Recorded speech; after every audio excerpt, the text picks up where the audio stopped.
Today, we're going to explore something powerful, and that's the idea that someone saying something to hurt you can only hurt you if you let it. Now understand, this isn't about minimizing what was said, or dismissing your pain, or suggesting you shouldn't feel hurt when someone says something hurtful and unkind to you. Rather, it's about discovering the power we all have to choose how deeply we allow others' words to affect us. How deeply we allow those words to cut. So my goal today is that each of you leave with practical tools to protect your emotional well-being, recognizing that while we can't control what others say to us, we can develop skills to process those words in ways that preserve our peace and self-worth. Dear ones, there's nothing wrong with feeling hurt at the words of others. It's a natural human response. But together, we'll explore how to keep that hurt from defining us. To begin, let's talk about something we've all experienced, and that's why words can hurt us so deeply, particularly when they come from people we love or respect. Dears, our brains are wired for connection, so when someone we care about says something hurtful, it produces a threat response in our brains because we're biologically programmed to maintain our important relationships. Think about a time when a stranger made a rude comment versus when someone close to you said something similar. The stranger's words might roll off your back, but the loved one's words can feel like they're etched into your heart. That's because the people closest to us hold a special kind of power. They know our vulnerabilities, we value their opinions, and we've invested time, affection, and trust in them. Also, for many of us, hurtful words connect to deeper stories we tell ourselves. Maybe you grew up hearing you weren't good enough, or perhaps you've faced judgment based on your culture, appearance, or the choices you made along life's way. When someone's words echo afresh, the words that created those old wounds, they don't just hurt, dears, they reinforce those painful narratives we've been fighting against, or they resurrect the hurtful pains we've kept buried for years. Sisters, we can all well agree that as women, many of us have been socialized to seek approval and maintain harmony. As a result, we can easily internalize critical comments because we've been taught that our value comes from how others perceive us, rather than how we see ourselves.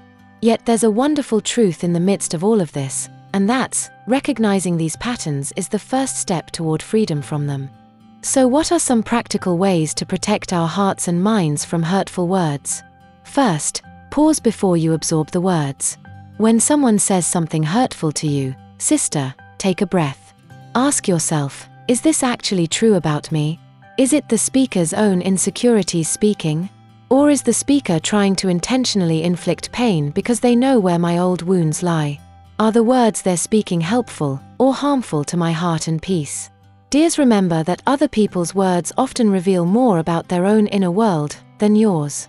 So this simple pause creates the space you need to think and respond thoughtfully, rather than react from a place of immediate pain. In that moment of reflective pause, you reclaim your power to choose how deeply you allow those words to affect you, or whether you allow those words to affect you at all.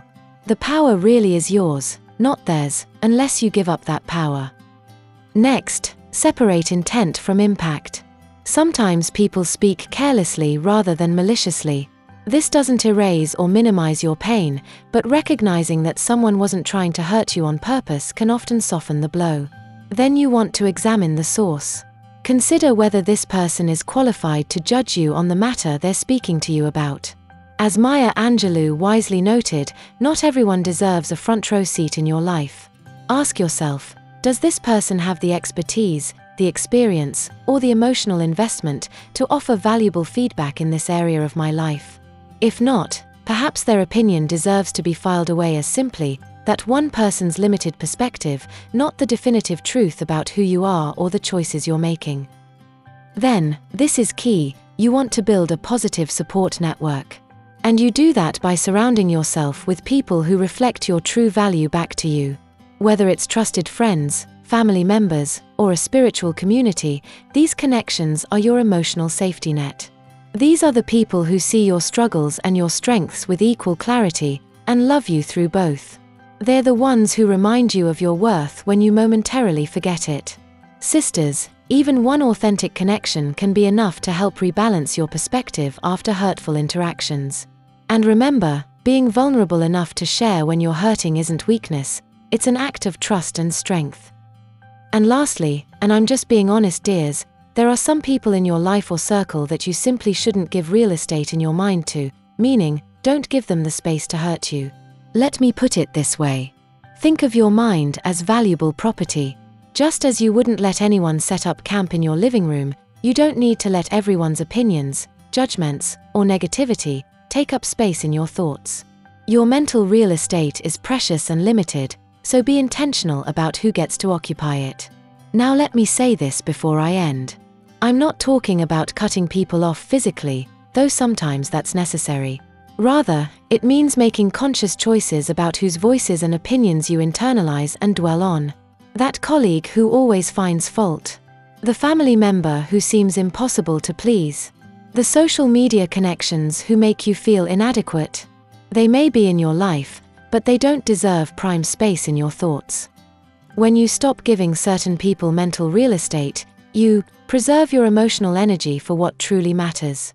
You create space for voices that affirm and encourage you.